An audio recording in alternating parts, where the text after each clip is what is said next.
Good morning, everyone, and welcome to Restoring the Classroom with Damari and Christian.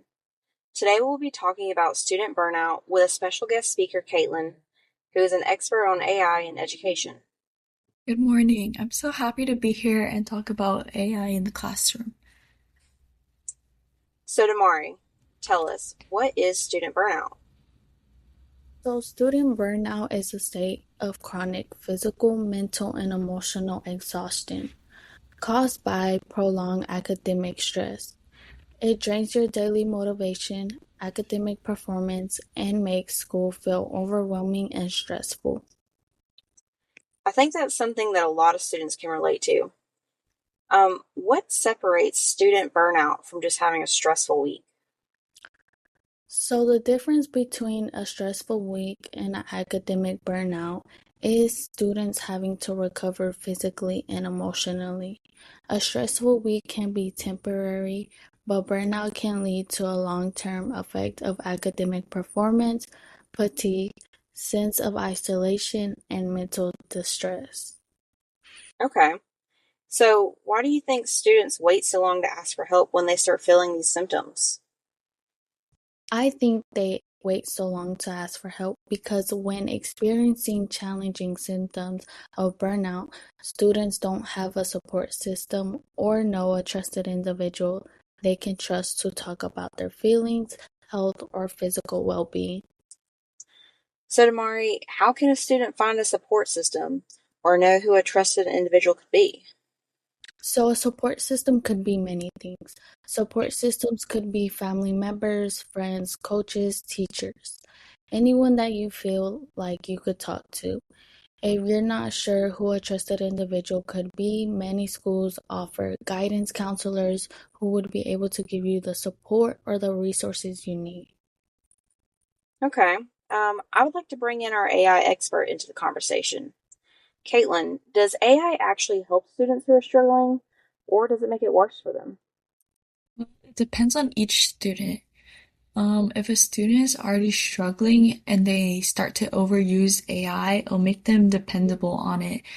And AI dependence will cause students to procrastinate on their assignments and projects because they think that AI is available for them 24/7 to complete their assignments. But AI can fabricate information, which can lead to bad grades, and that can just make the student burnout worse. So, do you think that universities should even allow AI? I think that AI does have its positives and negatives. I think every university should have consistent rules and regulations, um, because across the nation, every school does have different like regulations and what they allow for AI. AI can be used for introducing ideas for students, but it shouldn't replace the relationship with their teacher. And students shouldn't depend on it for daily use because it can damage their ability to learn. Okay. So, Damari and Kaitlyn, what would one thing be that if you could change in education, um, to help with student burnout? Like, what would it be? So, teachers should be more properly trained on how to help or support students who are experiencing burnout. Many teachers don't know how to help students or even the first step to help them recover burnout. I think that students and teachers should both reach out to each other more to check in on how school is going.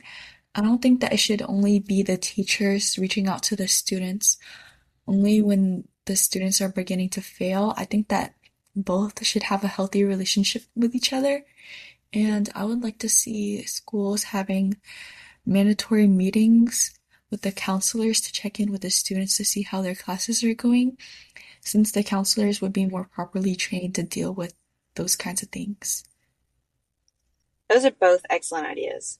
Checking in with the students more often could help students feel less alone and create great support systems to help guide students if they're starting to feel that burnout. Today we talked a lot about burnout, and one point stuck out to me that was students need support, and that got me thinking, what role do teachers actually play in helping students succeed? How can they give the support that students need? Can one caring teacher really make a difference? That's exactly what we're going to explore in our next episode.